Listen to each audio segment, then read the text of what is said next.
Hello everyone, good morning. কেমন আছেন সবাই? দিনটি হচ্ছে রবিবার, তাই চিন্তা করেছিলাম একটু বাইরে ঘুরে বেড়ানো যাক, যেহেতু ফেস্টিভ্যালও চলছে। তো বাইরে বের হয়ে প্রথমে যাচ্ছিলাম আমার কাজিনের বাসায় ওদেরকে সি অফ করতে। তো বাইরে দেখলাম এখানে কিছু বৃদ্ধ লোক তারা প্রদর্শনী করছে, জানি না কি প্রদর্শনী করছে, কিসের জন্য আনন্দ করছে।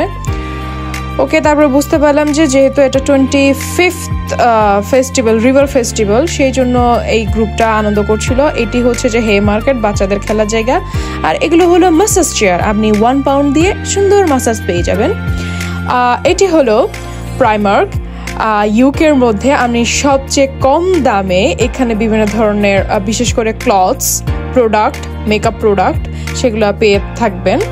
তো ডল সেকশনে গেলাম আমার কাজিনের মেয়ের জন্য ডল কিনতে। তো এরপর আমি বিল পে করছিলাম, আপনাদেরকে দেখাচ্ছি এখানে আসলে কি কি পাওয়া যায়। হোম অ্যাক্সেসরিজও পাওয়া যায়, খুব ভালো এবং মজবুত। তারপরে চলে যাচ্ছিলাম তাদের বাসার উদ্দেশ্যে। এখানে আসলে সামার সেল চলছে, বাট আমি জানি না কেন ওরা সামার সেল দিচ্ছে, কারণ ইউকের মধ্যে এখনও ঠান্ডা। আমি বুঝলাম না কোন দিকে এরা সামার দেখছে। এই যে আপনি বাইরে রোদ দেখছেন, এই রোদের মধ্যেও কিন্তু প্রচুর ঠান্ডা, আপনি সোয়েটার ছাড়া কোথাও আপনি যাতায়াত করতে পারবেন না। তো আমি বাসে উঠে গেলাম তাদের বাসায় যাওয়ার উদ্দেশ্যে। আপনি এখানে লেস্টার শহরে যেখানেই যান না কেন আপনাকে 2 পাউন্ড দিয়ে যেতে হবে, মানে আপনার বাস সার্ভিস আপনি 2 পাউন্ডের মধ্যে পেয়ে যাবেন। যদি আপনার মা বাবা অথবা কারো বয়স 60-এর ঊর্ধ্বে হয় বা 60 বছর হয়, তার জন্য সেই বাস সার্ভিসটা ফ্রি থাকে। আমি এই বাস সার্ভিস নিয়ে বিড়ম্বনায় পড়েছিলাম আমি যখন প্রথম এসেছিলাম লন্ডনে, কারণ লন্ডনের যতগুলো বাস আছে লাল কালারের বাস, এই বাসগুলো আপনার কার্ড ছাড়া কোনো পাউন্ড অ্যাকসেপ্ট করে না। বাট লেস্টারে আমি এই সুবিধাটা পেয়েছি, ওরা পাউন্ড অ্যাকসেপ্ট করে কার্ডের বাইরে।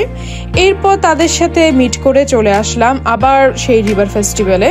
আজকে রিভার ফেস্টিভ্যালের শেষ দিন এবং রোদ দেখা গিয়েছে। যেহেতু আপনাকে বললাম এই কান্ট্রিতে মানে ওদের ব্রিটিশদের জন্য এটি মানে পরিপূর্ণ রোদ হলো, এটা আমার জন্য ছিল খুবই ঠান্ডার। দেখুন কিভাবে বাতাস দিচ্ছে।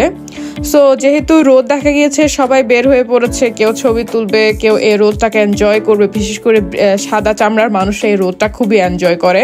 দেখুন কিভাবে মানুষ এখানে বসে আছে, শুধুমাত্র অনুষ্ঠান কিন্তু অলরেডি শেষ, কিন্তু রোদ পোহানোর জন্য। আর সময়টা ছিল মেবি 5:30, যদিও মনে হচ্ছে ঝকঝকে তকতকে, মানে সকাল, আসলে সকাল না, 5:30। এটি হচ্ছে যে আসলে ওয়াশরুম, এরা ওয়াশরুম সেট করেছিল আপনার, যেহেতু অনেক ধরনের মানুষ আসবে এই কারণে। সো ফেস্টিভ্যালের আরেক পাশে ছিল একটি মেলার মতো, এখানে নাচ চলছে। তো আমার সাথে গিয়েছিল আমার ফ্রেন্ড শিল্পা। ও বললো যে আসো একটু করে দেখি এখানে কি চলছে। তো দেখলাম যে এখানে ওরা পাবে যেরকম নাচানাচি হয়। তারপর সেখান থেকে বের হয়ে বিভিন্ন ধরনের স্টোরে যাচ্ছিলাম।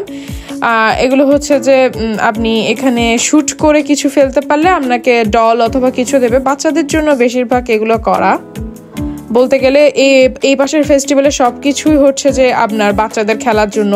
কারণ আমি নিজেই চেয়েছিলাম খেলতে, বলছে যে না, এইসব কিছু আসলে বাচ্চাদের জন্য, মানে মা বাবারা এগুলা ফেলার পর বাচ্চাদেরকে ডলস বা কিছু দেবে। আমি যদিও নিজেও ডলস পছন্দ করি, বাট আমার পক্ষে মনে হচ্ছিল না এটা করতে পারবো। আমার খুব এই জায়গাটায় যাওয়ার ইচ্ছা হচ্ছিল, বাট অল ফর কিডস, আমি তো কিডস নই, তাই আমার যাওয়াটা পসিবল হচ্ছিল না।